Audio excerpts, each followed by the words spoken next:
everyone, it's Shel C from PaperOcotilloStudio, and today I'm sharing with you my September Tag It Tuesday Facebook group challenge tags. I made two because, yeah. So the way the Tag It Tuesday works is there's 4 prompts, and you need to include at least 2 of them on your altered tag project. If you would like to join this Facebook group, it's offered by Sherry Whitfield, and I can put a link below the video to allow you to ask to join. You can make altered tags, ATCs, altered playing cards, things like that in this group, and then share them in the group. So the first prompt that I'm tackling for September 2020 is to collage with your wipe up paper, towels, baby wipes, stuff like that, leftover bits that you usually throw away, and have some pretty colors on them. So this is one I grabbed out of the trash. I used to have a big whole bunch, like a whole big large thing of all these colorful paper towels and baby wipes that had inks and papers on them or paints on them. And I thought, oh, these are so beautiful and fun. I've got to keep them. And recently in my cleanup, I threw them away because I just wasn't using them. So this is one I've used recently for some project, and it was literally in the trash. I pulled it out, and it actually it collaged on there beautifully. It's a baby wipe, and it's very fibrous, and I really soaked it with fluid matte medium to make sure that it was completely saturated, and then I dried it with a heat tool, and it's a pretty background. It's got an interesting texture to it. The next prompt I'm using is to build up texture with a palette knife and any medium. So I had some brand new stencils from Stencil Club from Stencil Girl, and I was interested in using them today. So I grabbed the one that looks like kind of a branch with its leaves spread out, and I used some Gina K glitter medium. It's like a gel that's full of glitter, and I used a palette knife, a silicone palette knife, to apply it through the stencil, and it's all textury, and I thought, well, that's pretty cool. I used orange because of the colors. It almost seemed like fall or Halloween. And then I put a black backing around the tag and trimmed it out. And then I thought, well, I'll put some shadows on. So I got out a Stabilo pencil, and as I was putting the shadows on and then blending them with water, it blended out in a very interesting way. It was very organic looking. The pigment soaked into the paper towel because it's very fibrous, and it wicked it out, and it looked really cool. I think it's really cool looking. Um, so I was looking at the other 2 prompts, add a paperclip and add a dog image. And I was really in love with this thing. I was in love with this tag. I didn't want to put anything over it. So I just decided to finish this tag and then make another one. So I got out some watercolors because I realized that the paper I had on here, this fibrous baby white paper, was going to be super cool. And I wanted to add some more of the yellows and oranges of fall in areas where there wasn't any. And so I just used my water brush and these Arteza watercolor palette to just add a little bit more color. Then I thought, well, I'll just use some words. This is a Tim Holtz stickers that I think are like things from books, like phrases from books. And I grabbed a couple of those and stuck them on. This almost feels like a Thanksgiving. That holiday's coming up soon. Maybe Thanksgiving. So I used the one that said "Be Thankful," and they're on vintage paper colors, so it blended in really well. And then I used the number 42. I don't know why. I just liked it. So I put those 2 on, added a little bit of shadows and color around them. And then I grabbed a piece of sari ribbon. This is ribbon that's been made out of saris that are no longer in use. They tear it up. It's it's got torn edges. It's just cool looking. And it was the right colors. And then I grabbed a couple pieces of black yarn that have orange threaded through them. And I thought that played well with the glitter paste. And I just added that to the top through the hole, and then that tag was done. I think it's really cool. I like the background. I'm going to do some more of that using baby wipes as an interesting watercolor background. I think it's a fun plan. So then I grabbed another tag. This one was in my stash of tags with paint on them already.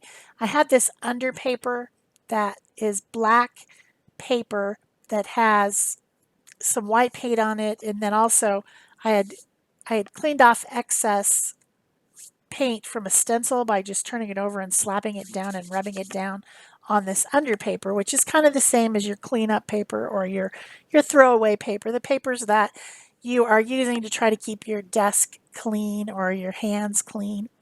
So I glued that on. It's got kind of a botanical stem image from that stencil, and then it's fuzzy because of the way that it's basically a stencil monoprint is what it is. The stencil was being used to gel print. It had some paint on it, and I wanted to get the excess off, so I just slapped it upside down onto that paper and pressed it down. That's all it is. Has a few other splatters. It's got a little bit of colored paint on it. It's just cleanup paper is what it is. And so I glued it down with Yoo-Hoo glue stick on both sides, the back of the paper and onto the tag to make sure that it was good and stuck. And then there was the idea of adding a dog image. And I was thinking still about the fall holidays. Here in Arizona, we celebrate a holiday. A lot of people confuse it with Halloween. It's not Halloween. It's called Dia de los Muertos, and here in Tucson there is a parade and other celebrations. Also, if you are celebrating the holiday, which is the celebration of people who have passed, it's Day of the Dead, people who have passed. You're thinking about, people that you love that have passed on. Sometimes you make an altar, and I do that. I have an altar tray that I painted, and I'll actually link in the iCard right here me painting it. And we always not only have people who have passed, but we also have beloved pets who have passed. And so I decided to draw a dog and then paint him in the Dia de los Muertos style, which is interesting patterns painted on the faces. Sometimes they look like skulls, and, skulls, right? People and dogs who have passed, right? I drew this dog that has kind of floppy jowls and big pointy ears, and I thought he was cute. Then I just drew it on text paper with a pencil, and then went over it with a permanent marker. And now I'm going to color it. I'm going to use Posca pens, which are acrylic paint pens, to color and add the shapes and patterns that I want on the faces if I was painting the dog's face. I don't think a dog would actually sit and let you do this. I don't know about that. But at the parade and stuff, you can walk around with your face painted as a skull if you want to, with flowers. You can put big flowers in your hair, wear veils. You can carry a photograph of the people who have passed that you are honoring, and then you can write them some things that you want to say to them on little pieces of paper. And then at the end of the parade, there's a big bonfire, and you throw your offerings into the fire. If you're making an altar tray, you can put water because, it's really thirsty to be dead. And when they're visiting you, they might want something to drink. You put a candle so that they can find you. Foods that they liked or traditional foods. Decorate with marigolds and lots of autumn colors, and you just put it out. This year starts on October 31st and goes through November 2nd for that holiday.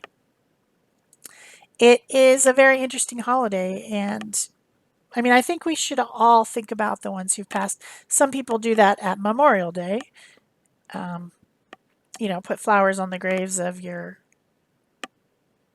loved ones who have passed. But other people do it at Dia de los Muertos. Just depends on what culture you're in. I'm sure there are other holidays celebrating the people who have passed and the ancestors that I don't know about. And if you do celebrate something that's different than either of these, you could let me know in the comments because I'm always interested in cultures and what other people do. Dia de los Muertos, obviously, it's in Spanish, so that pretty much leads you to believe it is a Latino holiday. And I'm not Latina, but I live in an area that is heavily populated with Latino people, so it just kind of adopted that holiday for myself and my family.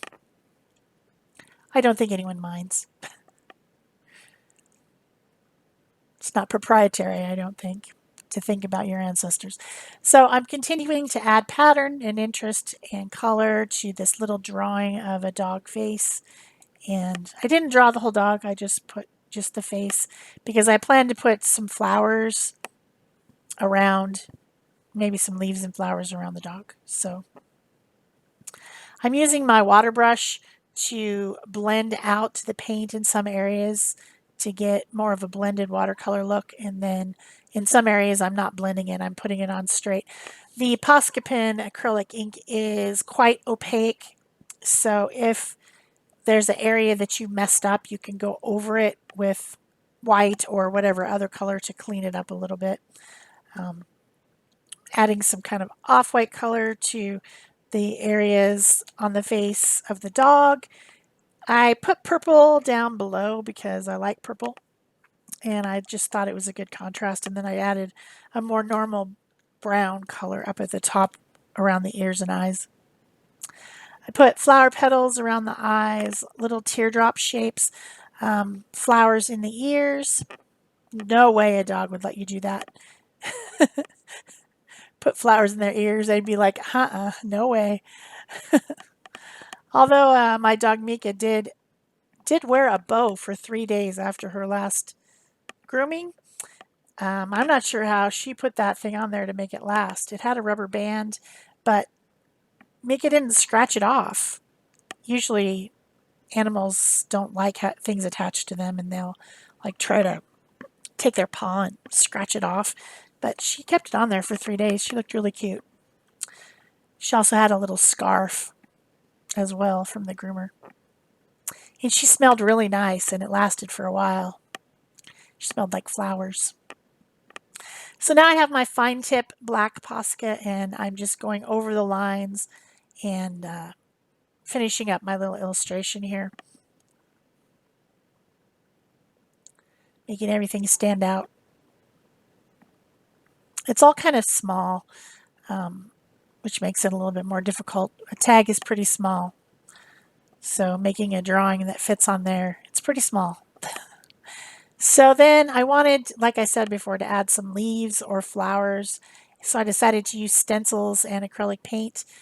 A couple of stencils from Stencil Girl. And I used white acrylic paint and a lime green acrylic paint to add some leaves using this stencil that was designed by Valerie Chaudine. I think this is a pretty cool one. It's got some kind of border edges that you can use, and then it's also got kind of an overall stencil in the middle, so it's multi-purpose. I think it might be a club stencil, I'm not sure, but I can't remember. But I'll link the stuff that I used in the description box below so you can find it if you really need to. And then I put some up at the top as well using a different section of the stencil. And then, of course, they feel as if they're tucked behind my dog that I'm going to collage on.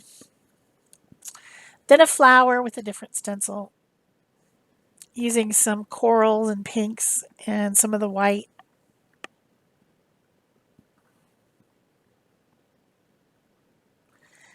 And this is reminiscent of the flowers that people wear in their hair, or they wear like a flower crown. And then a veil, sometimes a black veil, lace.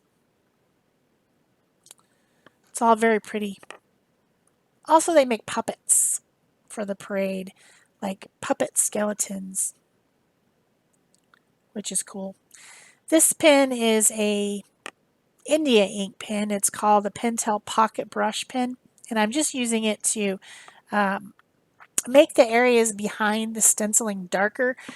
There was that kind of weird fuzzy white on there, which makes the paper look a little bit gray, and I thought it would be interesting to just fill in some of those spots and have more of black behind my stenciled areas. So I'm just using that brush pen. And then I'm adding a little bit of color to the flower to make it more dimensional. Highlights and shadows. You know that's me. Highlights and shadows. Makes everything more interesting. And then I'm going to collage on my dog face. And I'm just going to use Yoo-Hoo glue stick for that. It's just paper from the printer. Some white, inexpensive paper. And that's adding my dog image, which is number 3 of the 4 prompts I've used.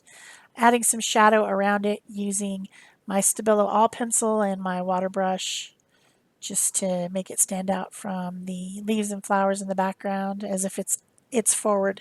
I also added a little bit of white splatter with my Posca pen for another dimensional element because it's whiter than the white that's in the background.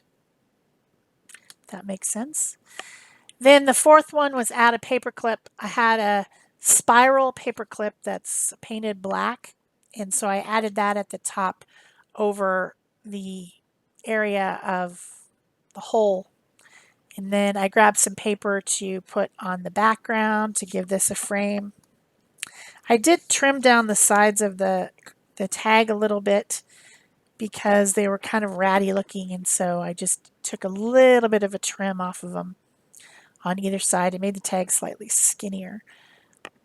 In the picture, you're going to see white behind the paper clip because the glue wasn't all the way dry, but actually it's the orangey brown color showing through now that the glue that I glued everything together with is dry.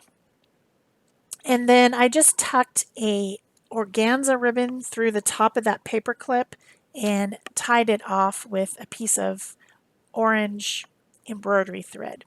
I hope you've enjoyed this video, and if you have, please remember to give it a thumbs up. Leave me a comment or question below. Tell me about your traditions for honoring your loved ones who have passed or your ancestors. You can subscribe, you can turn on your notification bells, you can share this on Pinterest. That's it for me. Thanks. Bye-bye.